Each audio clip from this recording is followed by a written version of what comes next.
Prepare-se para mergulhar nas profundezas do terror com histórias reais, sombrias e perturbadoras de encontros sobrenaturais e mistérios não resolvidos, desde os horrores da Segunda Guerra Mundial até aparições fantasmagóricas.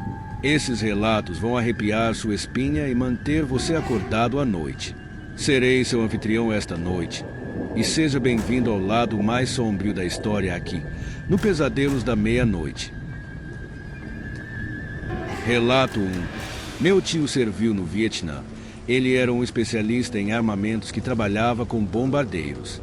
Sua base ficava a alguns quilômetros da pista de pouso. Então, todas as manhãs, ele pegava um transporte até a pista de pouso. Ele precisava caminhar, segundo ele, cerca de 1 milha em linha reta, virar à esquerda e caminhar outra milha para chegar ao transporte. Um dia, ele estava atrasado e não queria perder o transporte, então decidiu cortar caminho por um campo que ficava no centro.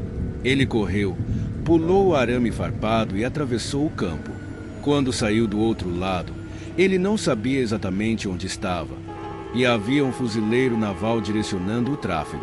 Ele caminhou até o fuzileiro, que estava de costas, tentou gritar para ele, mas havia muitos motores, e o fuzileiro não conseguia ouvi-lo. Meu tio o tocou na perna, o que realmente assustou o cara. De onde você veio? Eu estava vigiando estas estradas o dia todo e não o sexto você. Eu vim de lá atrás. Meu tio apontou por cima do ombro. Não é possível. De onde você veio? Olha, eu pulei o arame farpado e atravessei este campo aqui. Meu tio se virou e viu uma placa com os dizeres: Campo minado, mantenha distância. Ele se virou de volta para o fuzileiro e disse: Não havia uma placa do outro lado. Havia arame farpado do outro lado. O que eu acho ótimo é que sempre que meu tio conta essa história para outro veterano, no VA ou em um restaurante, sempre que ele diz arame farpado, eles respondem com a cara: um campo minado. Como você sabe? Por que eles colocam arame farpado? Por que mais haveria arame farpado? A pista de pouso onde meu tio trabalhava era cercada por campos minados. Um dia, eles tinham um avião que estava fazendo um pouso de emergência. Um de seus motores estava pegando fogo e ele estava chegando rápido. O avião abaixou o trem de pouso, mas pousou com muita força e muita velocidade, e eles simplesmente quebraram com o impacto. O avião deslizou pela pista. Um dos tripulantes saltou. Ele quebrou vários ossos e mal sobreviveu. O avião deslizou para fora da pista e entrou no campo minado. Ele atingiu uma das minas, o que causou uma explosão fatal para todos ainda a bordo. Em um dia diferente, um bombardeiro estava voltando de uma missão de bombardeio e uma de suas bombas estava solta. Ela estava armada e presa em seu cabo. Eles conseguiram pousar o avião com sucesso, mas ninguém queria se aproximar dele com medo de que explodisse. Eles não podiam pousar nada com o avião pronto para explodir na pista. Meu tio tinha acabado de chegar à pista de pouso e foi rapidamente informado da situação. E ele disse: Bem, por que estão me contando? Vou falar com quem está no comando. Bem, senhor, você é o único treinado com essas bombas na pista hoje. Isso coloca você no comando. Meu tio pensou por um minuto e disse: Bem, o manual diz que eu não dou a mínima para o manual. O que você acha que devemos fazer?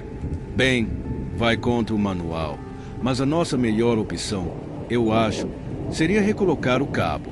Isso desativará a bomba e colocará de volta em segurança. Então meu tio caminhou cuidadosamente até o avião, viu que estava apenas pendurado ali em seu cabo, pegou cuidadosamente, desembaraçou e reatou ao cabo. A base do meu tio foi bombardeada uma vez. 2 bombas caíram a poucos metros dele. A primeira atingiu diretamente o quartel onde ele estava sentado, porém, foi uma bomba falha. A segunda caiu a 2 metros de onde ele estava sentado, mas afundou profundamente na lama. Então tudo que fez foi espalhar terra por toda parte. Meu tio transportou uma ogiva nuclear pelo nordeste dos Estados Unidos uma vez. Era inverno, eu não lembro o ano. Tudo estava bem na maior parte da jornada. No entanto, eles tinham uma colina que levava à base. Ele recebeu ordens de manter uma certa velocidade. Acho que ele disse que era cerca de 35 milhas por hora.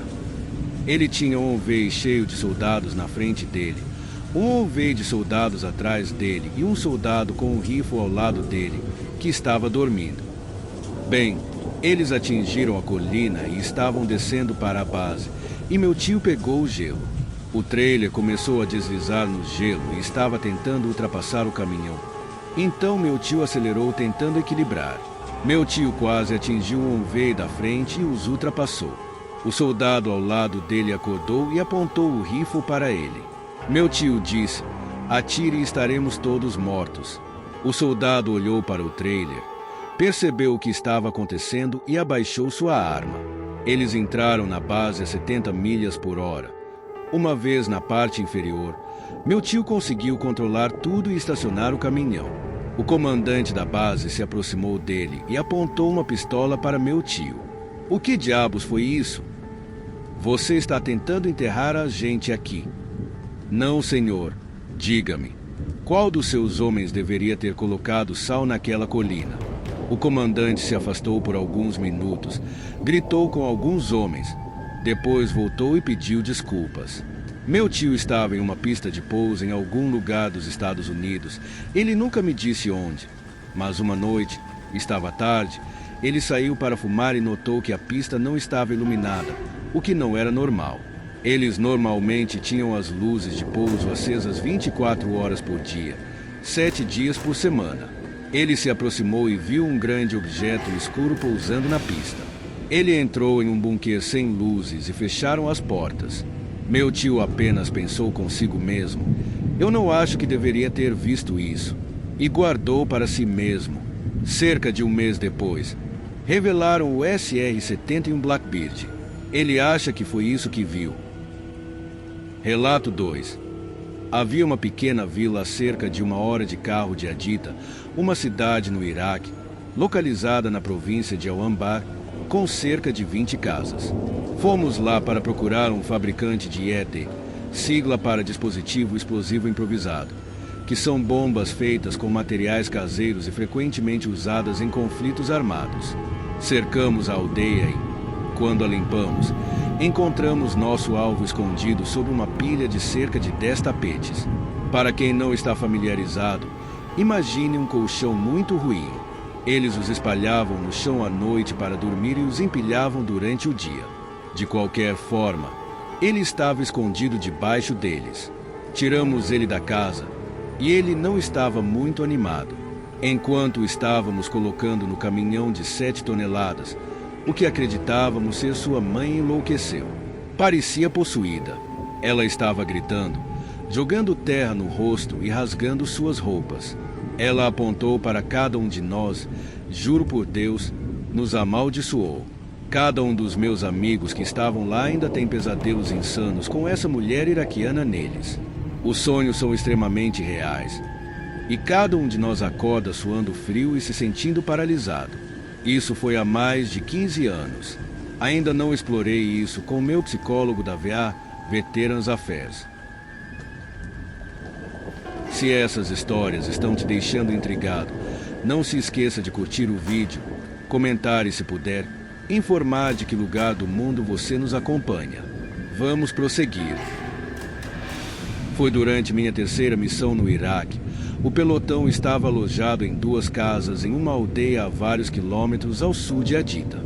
Um dia, ouvi nosso tradutor tendo uma discussão acalorada com 2 homens locais. Peguei meu equipamento e meu rifle e fui até a estrada para investigar.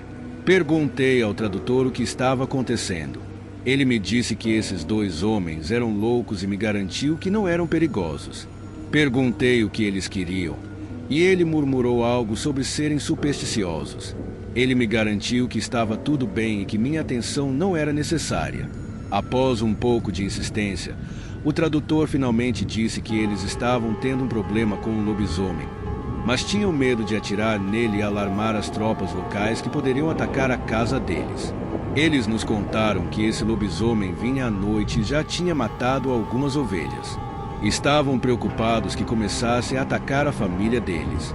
Então, presumi que em algum lugar da tradução, A palavra cachorro tinha se transformado em lobo e estava sendo transmitida para mim pelo tradutor como lobisomem. Tentei esclarecer. Eles querem dizer cachorros. O tradutor hesitou, quase como se estivesse envergonhado de que seus compatriotas estivessem perdendo o tempo de todos acreditando em tais bobagens. Mas eles estavam determinados de que a casa deles estava sendo sitiada por um lobisomem. Novamente, perguntei se era apenas um cachorro grande. Não, era um lobisomem. Então, perguntei se havia lobos no Iraque, e todos concordaram que sim, há lobos no Iraque. Mas não havia lobos naquela parte do país. E não era um lobo ou um cachorro grande que estava matando as ovelhas deles. Era um lobisomem. O tradutor tentou afastá-los, mas neste ponto eu estava muito intrigado e ainda um pouco confuso com a coisa toda de cachorro-lobo-lobisomem.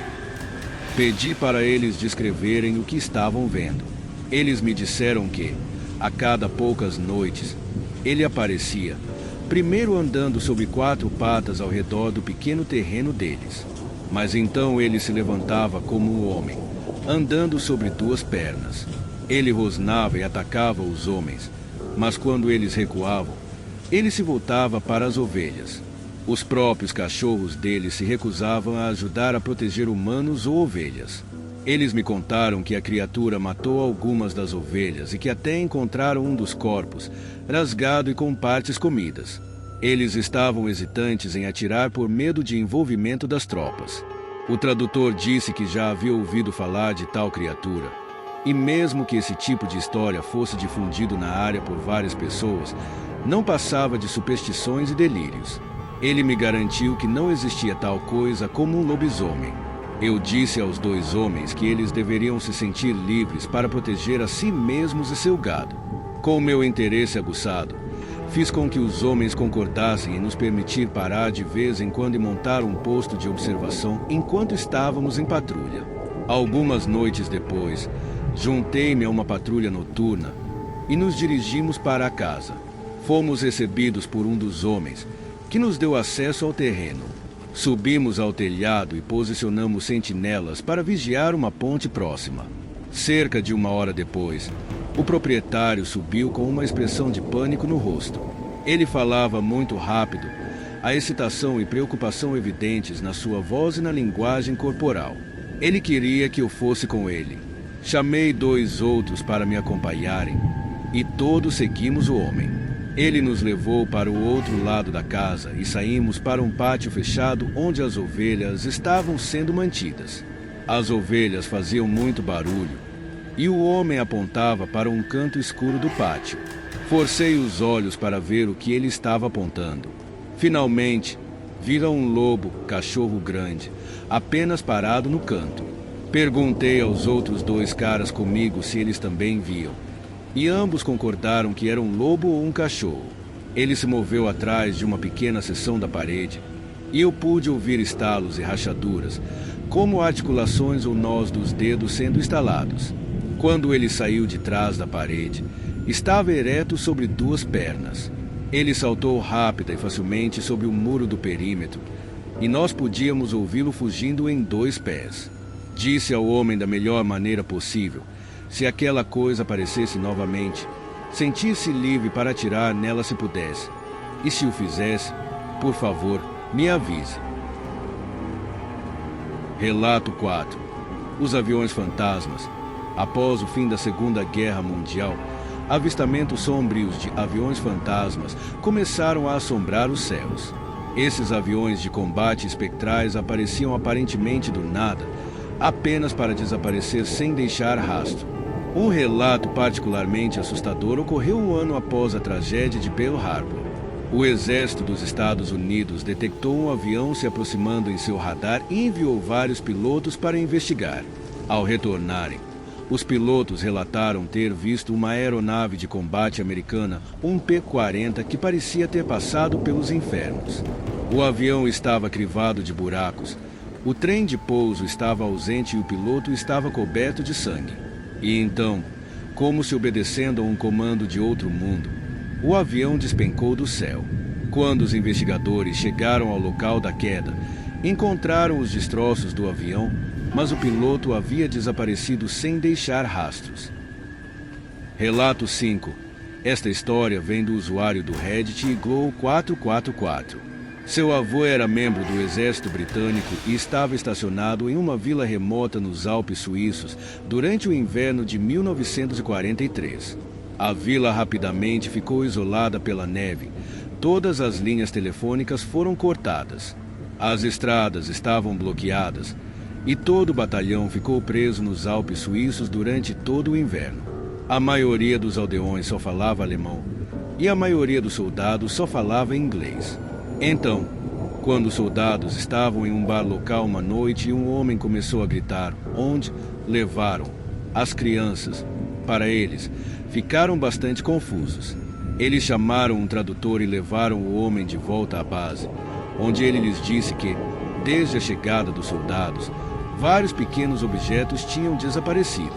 Uma lona, algumas madeiras, uma alabarda, que é semelhante a um machado. E então as crianças começaram a desaparecer. Se fosse apenas uma criança, provavelmente teriam escrito isso como um incidente estranho ou trágico.